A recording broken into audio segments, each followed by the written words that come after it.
They said Apache girl was too wild. Lonely rancher just gave her a horse and watched her ride. People said she was too wild to be tamed. An Apache girl, barely 18, hair like midnight and eyes that burned with a fire the world couldn't quite name. She carried scars on her arms. Not from weakness but from battles, battles to survive, battles to prove she belonged in a world that judged her before she even spoke. Most townsfolk turned away when she walked past. Whispers chased her like shadows. Too wild. Too broken. Too much. But one man didn't whisper. A rancher. He lived alone on the edge of town, his land stretching wide, his evenings quiet, his heart heavy with a loneliness he'd never admitted out loud.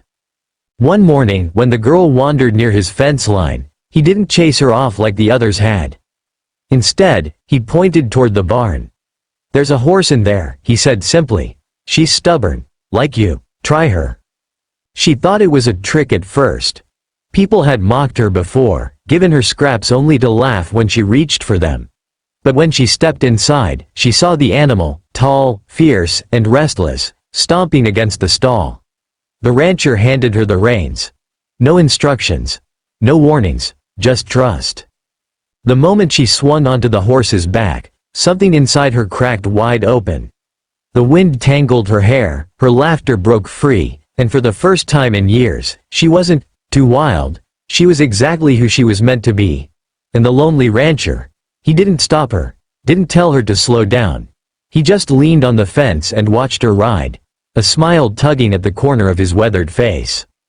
That simple gift, one horse, one chance, changed everything.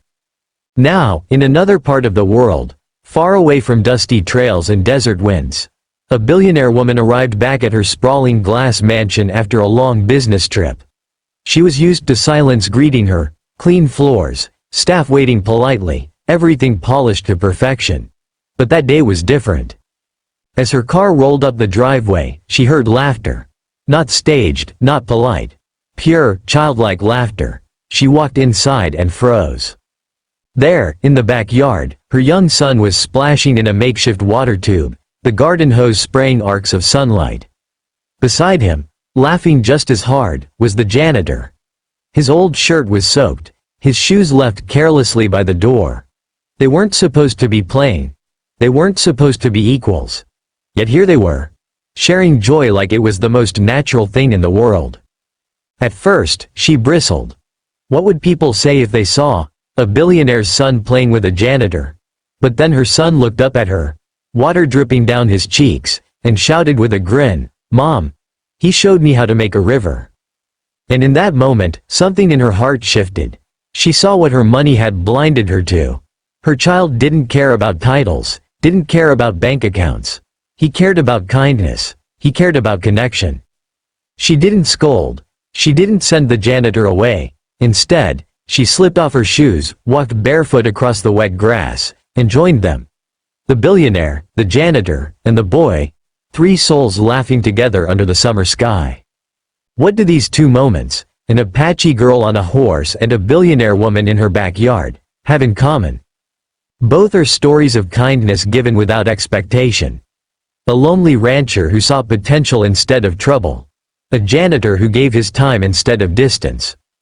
Both acts seemed small in the moment, but both sparked something far greater: freedom, healing, humanity.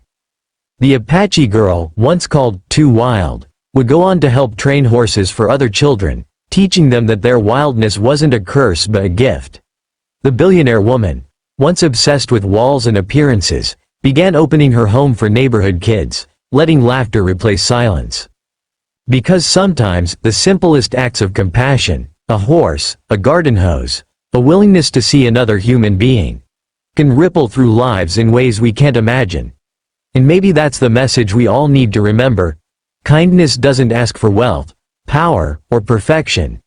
It only asks for a heart brave enough to give. So the next time you have a chance to offer compassion, do it. You never know who's waiting for a horse to ride, or a river to play in.